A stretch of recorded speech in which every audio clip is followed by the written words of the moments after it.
En videos anteriores estuvimos hablando sobre la programación y principalmente sobre sus ramas. Hoy en día el desarrollo web sigue siendo el más popular y uno de los más demandados en el ámbito laboral. Por eso, saber identificar bien lo que son sus dos grandes áreas es de suma importancia. Hoy estoy con un invitado especial que va a estar hablando de la parte del backend, mientras que yo voy a estar hablando de la parte del front. Así poder encontrar diferencias y quién sabe algunas similitudes. ¿Qué es frontend y backend? Hola Manu, Hola, ¿cómo estás? ¿qué tal? Muy bien, ¿y tú? Todo bien, disculpa tanta demora. Nada, se hace súper rápido, no te preocupes. Bueno, la idea hoy es poder hablar de las diferencias entre el front y el back, que serían las dos ramas más como importantes del desarrollo web. Antes de arrancar, no sé si querés presentarte, contarnos un poco de vos como para que te conozcamos. Sí, claro. Bueno, pues mi nombre es Arturo, soy de España, que seguro que me lo notáis por el acento. Aunque a mí me cuesta algo curioso, ¿vale? Pero a mí me cuesta identificar algunos acentos de Sudamérica, el argentino no, el argentino lo detesto al momento. Y nada, pues yo soy programador, soy full stack, soy más backend que frontend, pero he estado como unos 3 años trabajando con React. Lo que pasa que no me he preocupado mucho de cosas de front, como el tema de, por ejemplo, del building, ¿sabes? El build de las aplicaciones y tal. Todas esas cosas, pues bueno, he hecho proyectos, pero tampoco me he peleado mucho. Pero en cambio, en el lado de backend, pues sí controlo más del tema de servidores, configuraciones y tal. Y nada, soy programador backend de Java y de Kotlin. Llevo con Kotlin más o menos unos 5 años, aunque también en esos 5 años a ratitos al final trabajas con Java, porque como al final es muy similar, es compatible. Pero bueno, la verdad que me encanta Kotlin. Y cualquier cosilla que alguien quiera saber de Kotlin, pues bueno, encantado de compartirlo porque ya te digo, es un lenguaje que disfruto. Entonces, pues bueno, cuando disfrutas algo es más fácil compartir. Bueno, bien ahí, me encantó. Bueno, la idea de también diferenciar esto del front y el back es porque, al menos en mi opinión, hoy en día estoy viendo mucho, como que hay muchas herramientas para terminar siendo full stack y no terminar especializándose en una de las dos cosas. Que no está mal ser full stack, pero que capaz especializándote te gusta más o puedes encontrar otro tipo de trabajos. No sé qué opinas de esto. Efectivamente. Sí, de que sea claro. Yo bajo mi punto de vista al final cuando tú eres un programador o programadora full stack, el problema que le veo es que tú al final no te especializas en algo y llega un momento en que no todas las empresas necesitan un programador full stack, entonces al final siempre tiras especializándote un poquito más de un lado que de otro. Yo, como te he comentado, estuve trabajando en full stack, pero al final yo era más backend que frontend, entonces al final acabé especializándome en frontend como tal, en backend, perdón.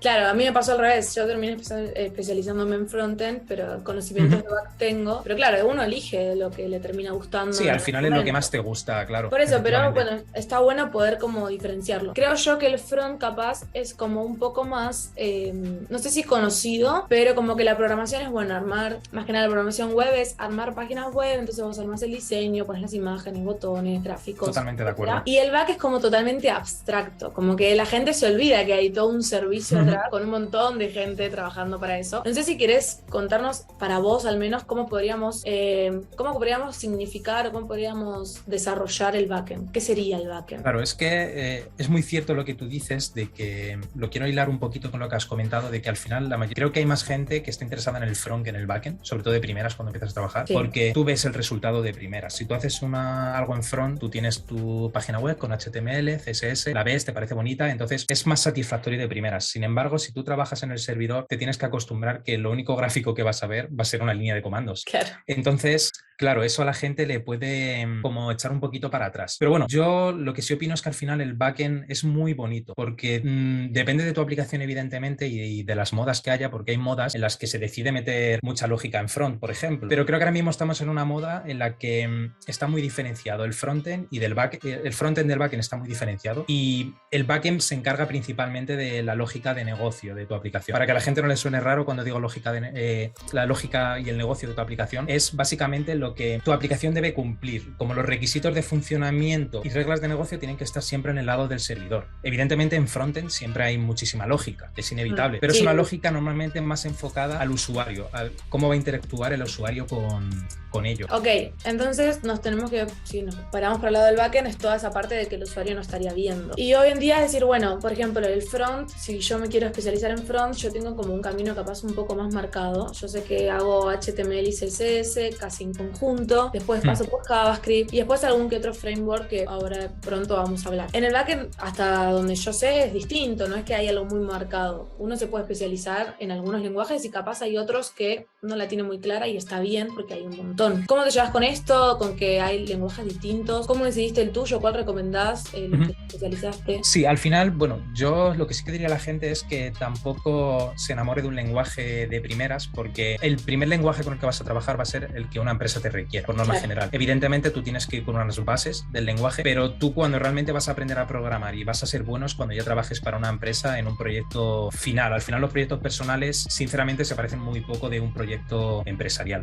Entonces, bueno, es eso. Yo lo que diría es que el lenguaje te va a venir dentro de lo que cabe solo, pero hay mucha variedad. Entonces, de primeras tú puedes pensar de, vale, a ver, ¿con qué lenguaje me puedo poner? Porque para backend hay muchísimos lenguajes. Tenemos Java, tenemos Kotlin, tenemos PHP, tenemos Ruby. También puedes hacer backend con Python y con JavaScript, evidentemente. Es que hay muchísimos. Entonces, yo creo que también algo que le puede facilitar mucho a la gente, y creo que también tira por JavaScript, es que porque JavaScript te vale tanto como para front como para back. Entonces, no tienes tampoco que estar aprendiendo dos lenguajes de programación simultáneamente. Que creo que es muy recomendable aprender varios porque aprendes más cosas. Entonces, puedes compararlo y te hace entender más un lenguaje u otro. Luego, bueno, una cosa que lo que comentas de que no hay un camino tan marcado es cierto, pero si lo abstraemos un poquito, al final el backend también tiene un camino bastante marcado, porque al final un programador backend, si trabaja para aplicaciones web, porque claro, luego tú puedes ser programador backend, pero a lo mejor no es para una aplicación web, es para una aplicación de escritorio. Claro. Hay muchos tipos, evidentemente, pero si por ejemplo trabajas con una aplicación web, que es lo que trabaja la mayoría, al final tú vas a trabajar en el servidor y de lo que te vas a ocupar principalmente va a ser, pues lo primero, tienes que saber lo que son las APIs, los tipos que hay, luego ya si quieres entramos más en detalle, pero bueno, tienes que conocer lo que son las APIs REST, entonces principalmente a lo que te vas a dedicar es a hacer una API REST. Luego evidentemente depende de la empresa, pero es muy recomendable pues que tengas un poco de conocimiento de, vale, yo hago un servidor, mi servidor funciona en mi equipo de forma local, pero ¿cómo hago yo que este servidor sea accesible desde la nube, por así decirlo, que sea accesible desde internet como tal? Entonces, bueno, tienes que aprender un poquito el tema de cómo va el despliegue de un servidor y tal. Y claro, aquí está el tema de que al final, pues, depende de la tecnología que utilices, puede variar un poco. De Java, por ejemplo, yo sinceramente solo he desplegado servidores en Java y recuerdo hace mucho tiempo en PHP, pero seguramente con otro lenguaje de programación el despliegue sea distinto. Bueno, evidentemente vas a necesitar otras configuraciones y tal, pero bueno, creo que dentro de lo que cabe, ya te digo, hay un camino un poco marcado, porque eso, al final, pues a lo mejor tiramos de... Es muy probable que acabes haciendo APIs, por ejemplo, ¿vale? Aunque sean consumidas, que pueden ser consumidas por una aplicación Android, por una aplicación web, por un juego, por una aplicación de escritorio, pero bueno, puedes hacer un API. Por comentar un poquito también, ¿vale?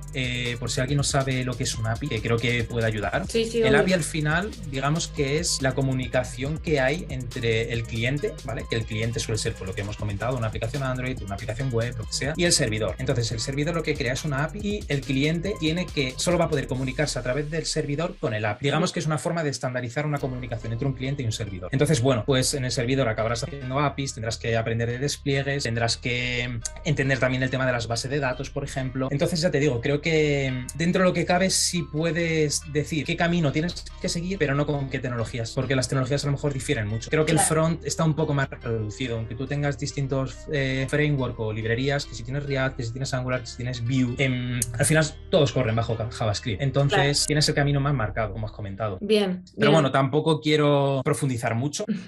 No, sí, perfecto. Bueno, esto último que nombraste lo voy a llevar como para ese lado, decir, bueno, como tenemos los lenguajes, tenemos un par de cosas. Acá en el front tenemos React, tenemos Angular, Vue, incluso tenemos Bootstrap, hay distintos frameworks, librerías que se pueden usar. Claro. Por ejemplo, al menos para mi opinión, la más conocida en backend es Django, pero ahí sé que hay un montón, o Laravel para PHP. ¿Vos solés usar alguna o recomendás los frameworks? Yo con Java, por ejemplo, y con Kotlin, al final lo que se suele utilizar si trabajas con aplicaciones web es Spring. Spring es el framework más conocido en Java. Si buscas trabajos mismamente, te podría decir que un porcentaje altísimo lo que buscan es programador que sepa de Spring. Es decir, al final no solo tienes que aprender un lenguaje de programación, evidentemente. Por norma general tienes que aprender un lenguaje de programación y luego un framework. Con saber Java no vas a saber manejar Spring, evidentemente. Aunque es para utilizar Spring, uses Java. Claro. Pero bueno, con el tiempo, al final, leyendo, utilizándolo, se aprende como todo. Bien. Pero sí, de PHP conozco Laravel.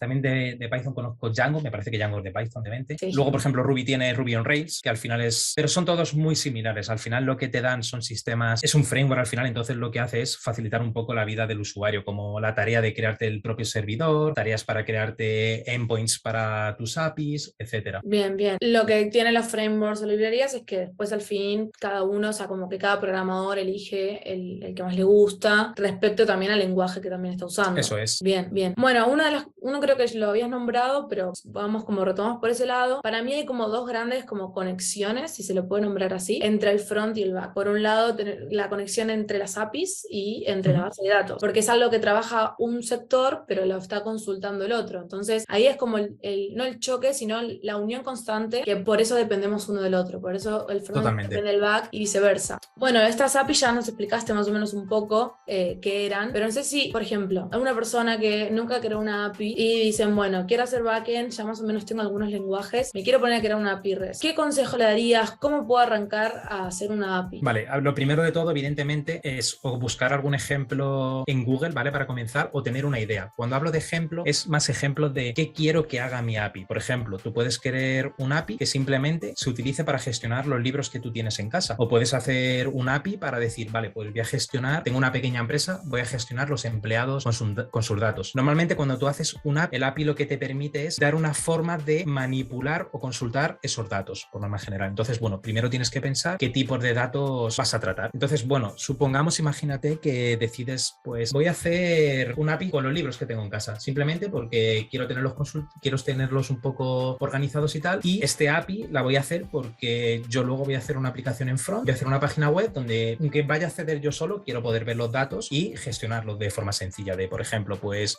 este libro se lo he prestado a tal persona, pues tú quieres marcar cuándo prestaste este libro, a qué persona, o incluso la dirección, para tú tenerlo un poquito localizado. Entonces, bueno, una vez que tú ya has decidido los datos que vas a tratar, en este caso los libros, pues tú tienes que pensar primero qué tipos de operaciones vas a permitir hacer sobre los libros. Como hemos comentado, por ejemplo, vale, pues vamos a poner una operación que es prestar un libro a alguien. Entonces, bueno, tú vas definiendo tu serie de operaciones y cuando tengas ya más o menos un conjunto que creas adecuado de todo lo que te gustaría que se pudiera hacer con los libros, pues ya lo que tienes que empezar a hacer es lo que se conocen como los endpoints. Los endpoints al final, dentro de un API, es como una URL de una página web, ¿vale? En la que hay muchas formas de hacerlo, hay estándares para hacer los endpoints. Por ejemplo, si tú utilizas API REST, normalmente se sigue un estándar, pero bueno, no todo el mundo sigue un estándar tal cual. Hay gente que lo adopta un poquito también a su forma de trabajar.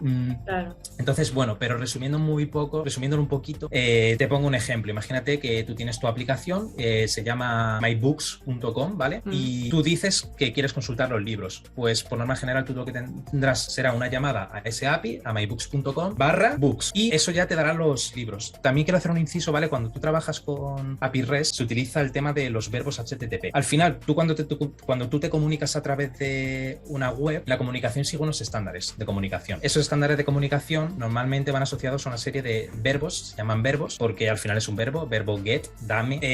Y bueno, estos verbos, pues principalmente para recoger información tú utilizas un get. Entonces, si tú tienes un endpoint que es books, si haces un get a books, te va a dar los libros. Bien. Cuando quieres realizar algo, como por ejemplo, quiero crear un nuevo libro, pues tú vas a utilizar el verbo post o put. Aquí, bueno, hay un poco de debate, pero creo que tampoco es bueno que la gente se líe de primeras, simplemente que se quede un poco con la idea. Para crear un libro, por norma general, vas a utilizar un post, envías un post al servidor y tú le envías la información que quieres que tenga ese libro y el servidor se encargará de crear ese libro. Un detalle aquí, acordaros que teníamos en la URL /books, a la misma URL tú le puedes llamar con distintos verbos. Tú le llamas con un get, te va a dar libros, pero si tú le llamas a lo mejor con un post, puedes crear libros. Claro. Y bueno, luego, por terminarlo un poquito, hay otros dos verbos, que es el put, que el put normalmente se utiliza para modificaciones. Hay un poco de controversia detrás de esto, porque bueno, lo dicho, no quiero profundizar mucho, pero en teoría el put debe ser como idempotente, es decir, si tú llamas a un recurso varias veces con el put, se tiene que quedar igual. Entonces, bueno, por eso hay gente que prefiere utilizar put en vez de post, etcétera. Pero bueno, no quiero entrar en ese debate. No,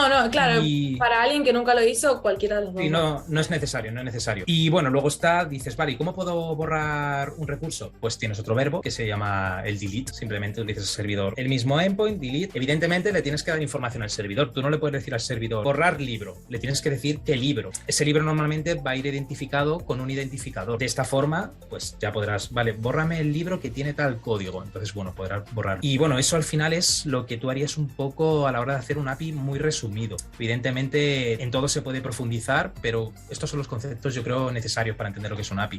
Bien, genial. Todo a base de un JSON. Efectivamente. Bien, genial. Sí, por norma general, sí. Es cierto que cuando trabajas con APIs REST, la que se conocen como APIs REST, vas a trabajar siempre con JSON. Hay tecnologías más antiguas que si estás aprendiendo a programar y entras en el mercado a trabajar, es probable que también te toque trabajar con algunos servicios que tienen tecnologías antiguas. Y esta, por ejemplo, pues también una que es conocida, que es SOAP, que al final no te comunicas con JSON, te comunicas con XMLs. Es bastante distinta y bastante menos amigable de trabajar con ella. Claro, hoy en día ya es recomendable que si vos vas a hacer la practiques en JSON y no en XML. Me pasó mucho que criticaron mucho al PHP esto de que el PHP ya como que murió, que no se hacen páginas, que en un punto hay una razón que no se hacen más páginas con PHP, pero tenemos yo diría un 70% de páginas que siguen estando hechas con PHP porque son viejas. Entonces está buenísimo esto de que podamos fomentar cosas nuevas como el JSON, pero creo que si hoy en día uno va a buscar trabajo en una empresa, que la empresa tiene muchos años y tiene proyectos viejos, te vas a chocar con todo eso. A mí me pasó incluso con React, que encontré, por ejemplo, un React de clases, que ya hoy en día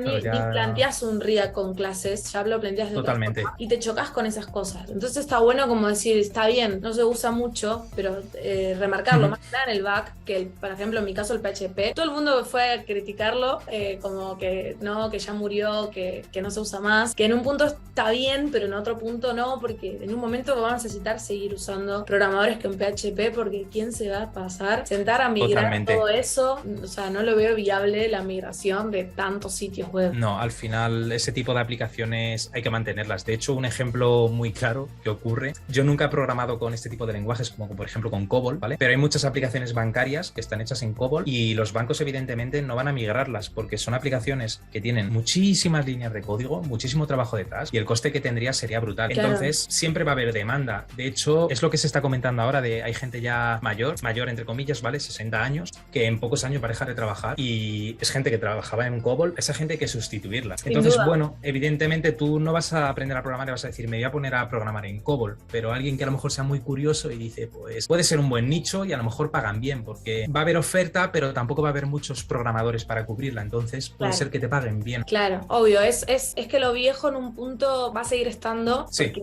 es demasiado imposible cambiarlo. Totalmente. Bueno, hablamos de APIs y la otra parte que al menos en mi opinión era así, base de datos, del front consulta las APIs para poder mostrarlas al usuario. El front también consulta la base de datos para poder mostrarlas al usuario.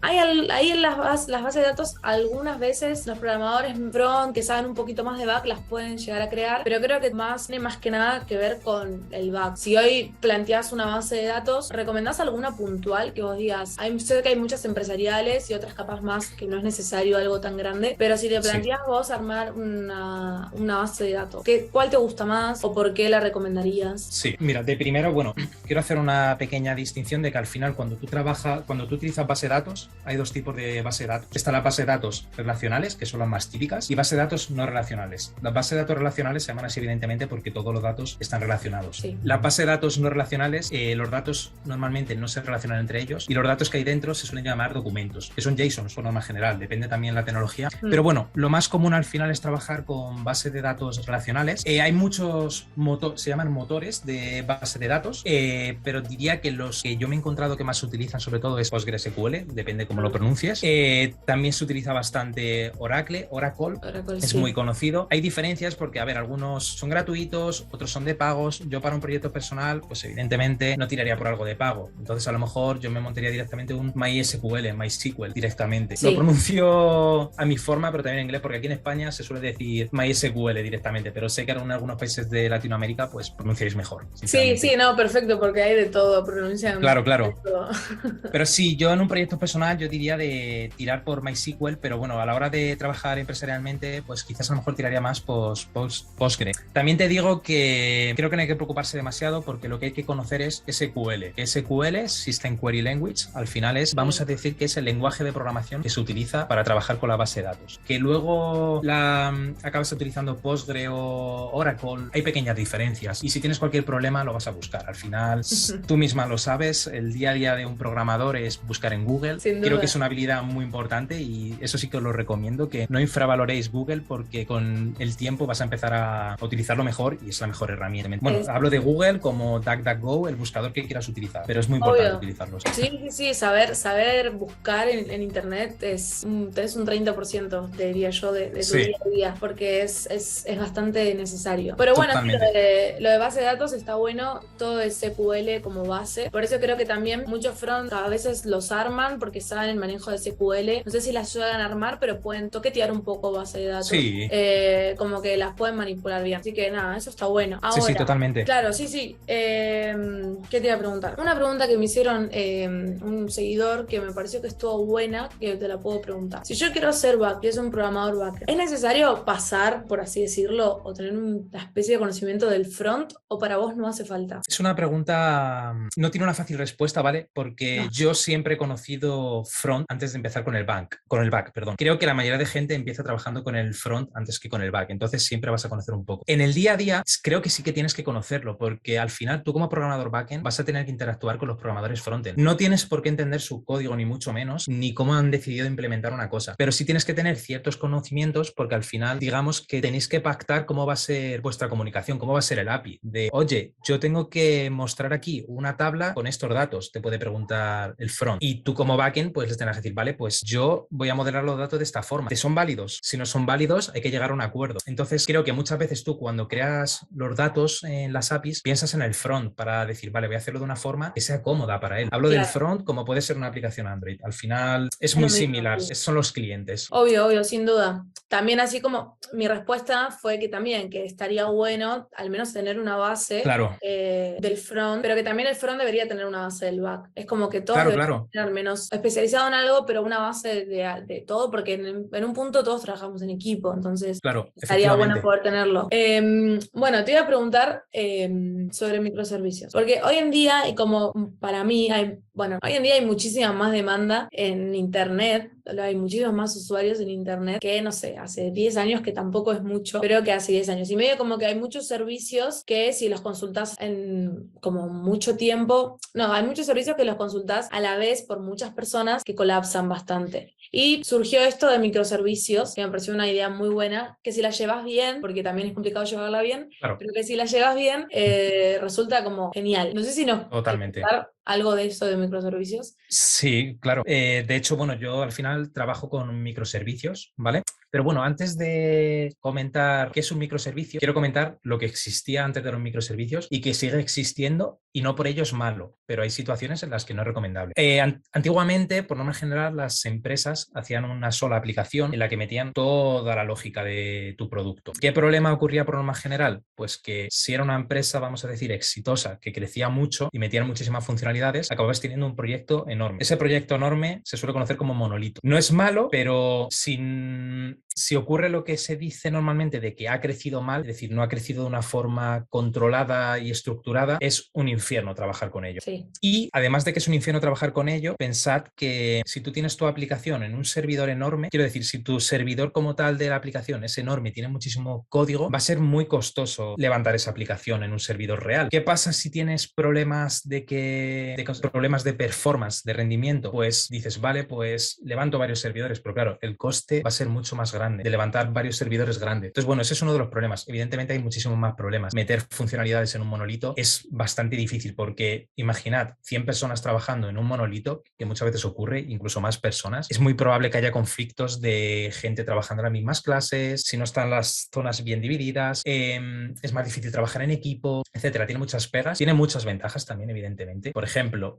no te tienes que preocupar de algunos problemas que dan los microservicios porque no quiero hacer spoilers todavía de los microservicios, pero normalmente cuando trabajas con microservicios, cada microservicio gestiona sus propios datos. Claro. Si hay datos que pertenecen a varios servicios, es mucho más complejo de tratar porque ya tienes que andar preocupándote de qué voy a hacer si esta petición no llega o el dato se pierde. No hay lo que se conoce, aunque es algo técnico, como transaccionalidad. Algo que es transaccional es que ocurre en una sola transacción, en una sola operación. Entonces, cuando algo ocurre en una sola operación, es fácil de revertir. Si algo ha ido mal, dices, vale, pues lo deshago. Y si ha ido bien, también ha sido súper sencillo. Pero con microservicios ya tienes que andar con estrategias para gestionar todo eso. Y en un monolito no te tienes casi que preocupar, porque como está todo el código en el mismo proyecto y tienes todo en una misma base de datos, todo va a ser transaccional. Entonces, Obvio. bueno, eso es una de las ventajas que te da. El tema es que si esto es muy grande, no te termina sirviendo. Efectivamente. Entonces, bueno, muchas empresas se dieron cuenta de este problema y dijeron, vale, vamos a intentar corregirlo y próximos desarrollos o próximos proyectos que salgan, vamos a empezar a hacerlo en servicios independientes, en aplicaciones independientes, que es lo que se llama como microservicios. El tema es que la palabra microservicio puede causar un poco de engaño, ¿vale? Porque hubo empresas que llevaron al pie de la letra la palabra microservicios y hicieron servicios muy pequeños. Te pongo un ejemplo. Por ejemplo, Uber, la aplicación para que son como taxis y tal, de reserva de coches, Sí. comentaron que tenían como 3.000 microservicios, pero porque tenían microservicios hasta para cambiar el nombre de algo. Claro, no. ¿Qué pasa cuando tienes tantos servicios? Que, por ejemplo, probar todo en tu entorno, en local, en tu casa, es muy complejo, porque a lo mejor quieres probar una funcionalidad y tienes que arrancar 50 servicios a la vez. Es súper incómodo. Entonces ya tienes que empezar a hacer desarrollos en concreto para facilitarte un poco la vida cotidiana y tal. Y bueno, más problemas que tienen los microservicios. Vamos a hablar también de algunas bondades que tienen. Evidentemente, bueno, como estamos comentando, los microservicios nacen porque la gente dice, vale, tenemos aplicaciones muy grandes, tenemos que empezar a hacer aplicaciones más pequeñas. Pero como se llevaron al extremo en algunas empresas, causaron problemas. Pero tú, cuando haces un microservicio, por norma general, lo que tienes que pensar es que mi microservicio lo que va a contener es como toda la lógica relativa a un proceso de tu empresa. Te pongo un ejemplo. Imagínate que tienes una empresa que tienes una aplicación web en la que ofreces cursos online, pues y tienes usuarios, que usuarios se registran, pueden tener acceso a los cursos. Pues como lo ves aquí, tú ya tienes varias áreas de negocio. Tú tienes, por un lado, tienes cursos, pero por otro lado tienes usuarios. Pues ahí tú ya puedes empezar a pensar de, vale, pues quizás tiene sentido hacer un servicio aparte para el tema de los usuarios. ¿Qué ventajas tiene tener varios servicios? Imaginemos que tenemos una aplicación monolítica, como hemos comentado antes. Si la aplicación falla, te falla entera. La gente dejaría de poder acceder a la página web, porque el front va a pedir datos al servidor y el servidor no va a responder. Es cierto que puedes tener lo que se conoce como varias instancias, lo que hemos dicho antes, de varias aplicaciones levantadas, pero bueno, tiene el problema del coste. Con un microservicio, como son aplicaciones mucho más pequeñitas, tú también vas a tener levantadas varias instancias entre sí. Entonces, si en tu aplicación, por ejemplo, te falla la parte de usuarios, vamos a suponer que fallan las dos instancias, porque tienes un bug. Solo se te va a caer la parte, pues a lo mejor del login, de ver el perfil de tu usuario, pero a lo mejor alguien que estaba accediendo, que estaba viendo un curso, puede seguir viéndolo, porque la parte de vídeos y de cursos no se ha caído. Entonces, bueno, esa es una de las ventajas principales que te da el tema de los microservicios y que por eso también está un poco en auge. Luego también tienen muchas más ventajas, porque trabajar en equipo es mucho más fácil con un microservicio. Si tú tienes un equipo de 2 programadores backends, 2 programadores frontend, diseñadores y QA, ¿vale? QA, al final tú tienes ese grupo de 5 chicos o chicas que están trabajando en un área concreta, como por ejemplo el login. Entonces tú sabes que se van a centrar principalmente en trabajar en el tema de los usuarios, no se van a mezclar con otros equipos, las funcionalidades van a salir más rápido. Entonces esto al final, de cara a una empresa, es muy beneficioso. Si tú vas a hacer un proyecto personal, no te hagas microservicios, excepto si quieres practicar, que lo veo muy recomendable. Claro. Pero está claro que no, por norma general hay una... No es una teoría, sino hay gente que aboga por hacer esto, ¿vale? Que dicen que hagas lo que se conoce como monolith first, que empieces de primeras a trabajar con un monolito, pero bien estructurado. Y si tú ves que un área de tu negocio está creciendo de forma un poco desmesurada, tenlo preparado para decir, vale, ya sé que es un servicio independiente, esta área de negocio es muy importante, la empresa va a ganar dinero con este área, vamos a potenciarla, vamos a contratar más gente que trabaje en este área. Y claro, si tú tienes una buena separación de microservicios, pues es mucho más cómodo. Claro. Pero bien. bueno, al final los microservicios tienen muchas cosas. Perdona. Claro, sí, que son distintas elecciones. Esto del Moviverse es como una elección que puede hacer cada uno. Igual, si hablamos de microservicios, hablamos de proyectos muy grandes, ¿no? O sea, si te vas a hacer un proyecto más chico, como que no creo que sea necesario capaz un microservicio, pero No. trabajar en empresas grandes te lleva seguramente a trabajar con microservicios. Efectivamente. Salvo que tú hagas un proyecto personal y de primeras tú pienses que vas a hacer un proyecto de verdad, que quieres lanzarlo públicamente, quieres que la gente lo utilice,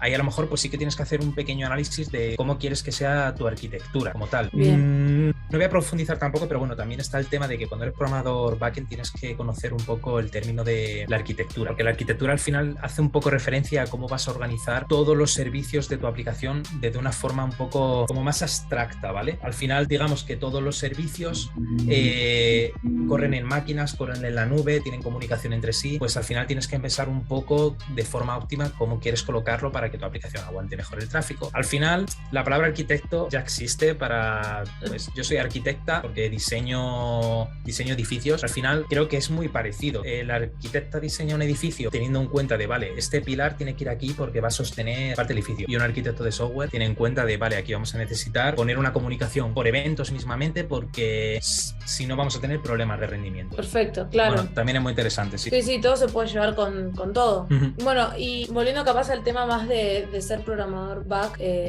bueno, esto de microservicios, nada, a mí me resirvió porque te da una remirada y creo que les va a gustar también porque está bueno aprender de esto nuevo. Sí, ¿no? sí. Hablar de lo viejo y hablar también de lo nuevo, que es esto de microservicios, que como todo, ¿no? Tiene sus pros y sus contras, pero que está buenísimo poder nombrarlo y que sepamos y que el día de mañana alguien quiere ser desarrollador backend pueda entender esos conceptos. Y una de las preguntas que me hacen siempre es, bueno, ¿cómo es el día a día, no? Porque uno dice, bueno, quiero ser programador porque, bueno, un montón de beneficios que se supone que hay, que algunos son ciertos, otros no tanto, pero bueno. Sí. Digo, por ejemplo, en mi caso, yo estoy como front en la empresa donde estoy ahora y me mandan un diseño las chicas y chicos de UX. Yo lo que me encargo es de pasar ese diseño UX a código y que sea totalmente funcional y dinámico en una aplicación y después pasa al QA. Obviamente en ese transcurso consulto cosas del backend, ¿no? Para poder mostrar una tabla de clientes, de servicios, de precios, de lo que sea, de lo que estés trabajando. ¿Cómo sería tu día a día? ¿Vos partís del front que te mandamos nosotros o partís de un servicio o por dónde partís? Siempre termina en el QA, ¿no? Pero bueno, ¿cómo partís eso? Sí, pues mira, yo voy a comentar un poco cómo es el flujo entero. Depende también mucho de la empresa, evidentemente. Al final en una empresa lo hacen de una forma, en otras de otra. Obvio. Pero bueno, comentándolo un poquito así más a nivel general, nosotros en el equipo tenemos una figura que se llama el Product Owner, ¿vale? Que al final digamos que es la persona que más sabe del producto y es la que habla con los clientes. Los clientes quieren tal funcionalidad. Pues bueno, el Product Owner como tal entiende esa funcionalidad y ya se encarga de gestionar un poco al equipo para ver cómo vamos a poder materializar esa funcionalidad. Entonces, bueno, te pongo un ejemplo. Yo trabajo en una aplicación web, ¿vale? Es una aplicación web que utiliza Volkswagen, el fabricante de coches y tal. Y claro, pues por dar un poquito también de contexto a la gente, entonces, bueno, supongamos que aparece por requisitos de los clientes que quieren un apartado en la web, una página nueva, por así decirlo, que tenga datos de vehículos, ¿vale? Entonces, bueno, normalmente el proceso que hay aquí, al ser una página web como tal, va a haber que trabajar tanto backend como frontend. Hay veces que yo tengo tareas que puedo hacerlos individualmente sin tener que consultar un frontend, pero bueno, por norma general al final tengo que trabajar con front. Vale, bien. Entonces, bueno, por norma general hay alguien de diseño que hace el diseño completo de, vale, esta va a ser la página se va a ver así, va a haber estos datos. Entonces, bueno, yo me reúno con el equipo de frontend para intentar identificar qué datos se van a necesitar, llegamos a un acuerdo definiendo qué datos y ya en ese momento que yo sé los datos que el frontend necesita, yo ya me voy al servidor y lo que hago es simplemente pues ponerme a programar, hacer un endpoint nuevo, darle los datos al cliente, ¿vale? Como tal, al frontend. Bien. Y nada, cuando yo termino mi desarrollo, evidentemente en el desarrollo pues no es simplemente hacerlo, tienes que pensarlo, qué solución es más óptima, qué problemas tiene, luego tienes también que hacer tests para verificar que todo funciona. Hablando un poquito del tema de los tests, cuando estás empezando a programar, yo diría que no te preocupes mucho de los tests, pero es cierto que luego ya a nivel empresarial tienes que conocerlos, pero te acostumbras al final a hacer tests. Es cierto que de primeras no es trivial, no es algo que digas es súper sencillo hacerlo, pero tampoco es muy complejo. Sí, ya, y nada, vuelve parte de uno. Sí, al final lo asumes. Creo que es algo que a nadie le gusta de primeras, el tema de los tests, pero bueno, ya hablaremos de tests en otro momento. Sí. Y nada, pues cuando yo tengo ya mi funcionalidad, hablo con el equipo de front y le comento, mira, tú ya puedes acceder a los datos que te los dejo en tal endpoint nuevo que he hecho. Y ya pues bueno, al final lo que es muy importante en el día a día es que haya mucha comunicación, porque seguramente un dato que tú le pases no es válido o a lo mejor es más fácil para ellos o ellas que le den la información de otra forma. Entonces bueno, siempre tienes que estar un poco refinando lo que has hecho, mejorándolo. Y bueno, ya por último, una vez que ya se ha terminado el desarrollo, por norma general en mi equipo, bueno, se pasa el equipo de calidad a los QAs, que al final revisan un poco que la aplicación funciona bien, que no hemos roto nada, todo sigue correcto. Y al final ese es el día a día muy resumido. Bien. Pero bueno, dando un poquito más de detalles, por norma general, mi día a día son muchísimas reuniones, porque eso tampoco te lo cuento normalmente. Cuando vas a trabajar como programador o programadora, asume que vas a tener bastantes reuniones, pero bueno, no hay ningún problema. Y no puedes dedicar todo el día, evidentemente, a hacer código. Pero bueno, el rato libre que te queda, 3-4 horas, pues ya eres tú delante del ordenador a hacer código. Sí, obvio. Y bueno, si te gusta programar es divertido al final. Tiene tiene cosas malas. Como todo, no todo puede ser perfecto, pero creo que es...